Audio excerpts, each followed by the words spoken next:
5.25 lakh homeless. One estimate is that the 40% of the people in Gaza City had left. Hamas says 3,50,000 had left their homes in the eastern part of the city, heading to the displacement shelters in the central and western areas, while another 1,75,000 people have fled city altogether. Now, much of the Gaza has been destroyed, and much of the people have left the area. Now, let me introduce my guests. I am joined by Reshaya Rosenman, freelance researcher and journalist, live from Jerusalem. Yanki Fava, senior journalist, the Orthodox Community of Israel from Tel Aviv. Thank you so much. And Julia Krill, executive director, BNK Agency, live from Milan. Thank you so much. Let me straight away go to Yeshaya. When will this war in Gaza come to an end, sir? Well, I think if you look at, well, first of all, the war will end when the enemy will concede defeat. That's the first formula, I would say. Now, what does defeat look like? I think that's an interesting question. One paradigm would be talking about denazification. Basically, the first stage of denazification, the defeat of the Nazis and the Japanese, was having them admit defeat and unconditional surrender. The Japanese emperor was forced to go on the radio and declare that he is not a god, etc. So that is one way of looking at it. And then the denazification of the population, given that the population is so radical, that would mean taking over the entire education system, media, religious messaging in Gaza.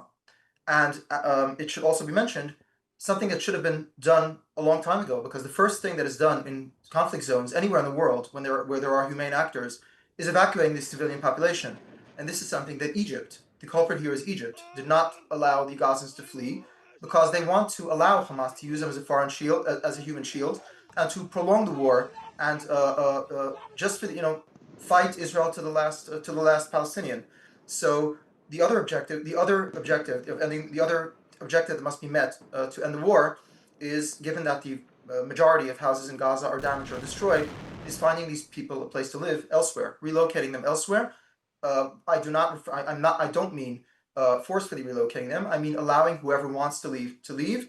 And according to everyone's best estimates here in Israel, almost everyone's best estimates here in Israel, the majority of the population would leave. Whether it's 60% or 80% would leave if they had a place to leave too. Mr. Fava, your opening comments? A lot of people are saying that the response has become disproportionate, sir. Well, people probably forgot how the war started. People forgot who is behind the war. People forgot that we still have 48 hostages. Probably like half of them are dead. We didn't start the war. On 7th of October 2023, I was in synagogue. I was praying, celebrating our holiday, and all of a sudden there were sirens all over, and I was picked up by a car. And actually, I am religious, so this was the first time in my life, I am age 45, that I opened a cell phone, a mobile phone, on Shabbat, on the Saturday. We didn't start this war, but we need to end this war. Now, the majority in Israel wants the war to stop. They want all hostages back, and yes, even we have to pay a price for it, like releasing some terrorists from our prisons in Israel. But Hamas refuses for every agreement. I know people don't believe us. We're used to it. I know people don't like us. I know many people don't support us. But Hamas refuses everything. That's why Israel wanted to kill all those Hamas terrorists in Qatar, because they refused to every agreement that Israel agreed.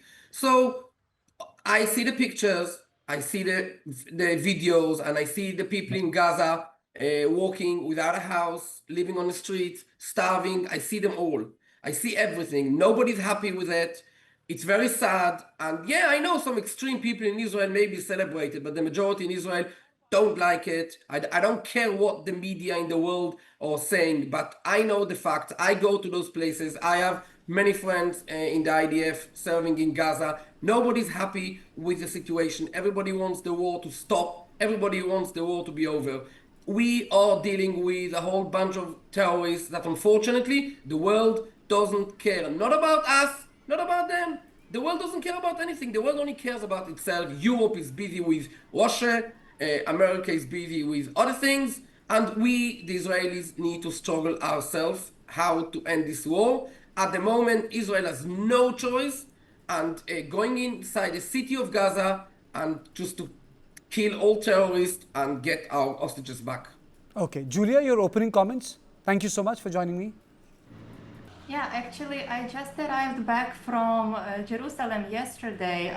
We went to see on the border with Gaza the sites of the Nova Festival where October 7th happened. We went to see Kerem Shalom on the Israel-Gaza Strip and Egypt border, which is facilitating the passage of the humanitarian aid. We heard stories from people who were in the response teams on October 7th from IDF, and I do see that everybody wants the conflict to end, but the only people responsible for conflict to end should be Hamas. They could put down their weapons, they could release the hostages, they could leave Gaza, and they could allow the city and the people of Gaza to actually experience some normalcy. But this is not happening. And this is why IDF launched their mission in Gaza City these days in order to finally end the war. And as we see, the enemy is not the people of Gaza, it's not the Palestinians, but it is Hamas. So I'm very sad to see that in the international media there is lack of understanding of that aspect. And yeah, we just have to see the developments in the next couple of days. But yes, Julia, I completely agree that Hamas is a terror organization. It needs to be completely dismantled. But the Gaza Strip in itself has become unlivable for the people there. Yeah, yes, of course. It was going to take a lot of time and effort to rebuild the city, but in order to achieve that, the area needs to be free from Hamas in order to, as my co-speakers mentioned, to de-radicalize the area and to demilitarize the area, because there is no way to rebuild the city when there is still kilometers and kilometers of tunnels under the city, and there is still a terrorist organization who is de facto hosting control of it. So there won't be any opportunity to redo it, because even if we freeze it for the next 5 years, there's the same thing is going to happen again. Okay. Yashaya, do you think politically there is any appetite for two-state solution left in the state of Israel? No, this is quite clear. All the polls, the big media channels in Israel, broadly speaking, were very supportive of the peace process from the beginning, from the 90s. And even nowadays, on their polls, the two-state solution, gets no more than 20% in public opinion, which essentially means it's dead. Only the real diehards still support it. It has no support among the vast majority of the Israeli population, and it will not have any support for the foreseeable future. So what will be the relationship, Mr. Favre, of the relationship between West Bank and the Gaza Strip with the state of Israel in future if there is no political appetite for a political solution, sir? Well, it's very hard to answer this question because as one of the parties in the Israeli parliament, the right-wing, extreme right-wing party, they demand to take over West Bank and put it under an Israeli authority, officially an Israeli authority. The world is putting pressure on Israel not to do it. UAE, that they are friendly with Israel, they said today that if Israel will do it, then they will maybe, call the ambassador back and, not be very friendly with us. And I want to tell you that for Israel, it's very important to stay friend and have good relationship with UAE. And what I believe is that at the end of the day, Netanyahu will not, let the extreme right parties in Israel to take over like Gaza, West Bank, and put it like under an Israeli authority, because the world, I don't really know how much power has Netanyahu over Smotrich and Ben Gvir, the two extreme right-wing leaders. But at the end of the day, if Donald Trump will say no, then Netanyahu will not do it. And I think it's not going to happen at the end. The reason why, and this is I like the closing comment from Julia. The reason why I asked this question, Julia, because Israel's drive to weed out Hamas from West Asia has had an impact on the Indian subcontinent. Saudi Arabia has ended up signing a defense contract with the state of Pakistan, a NATO-like defense treaty where an act of aggression on one will be considered on the other.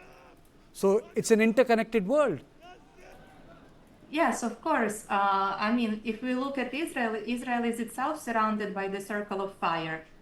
There is Hezbollah in Lebanon, there are Houthis in Yemen, there are Iraqi militia, there is Hamas in the south. So Israel needs to fight its enemies because the only common denominator is their desire to eradicate Israel from the face of the earth. And in order to achieve that, Israel needs to first combat Hamas, completely destroy its leadership in order to ensure that it has the safety around its borders.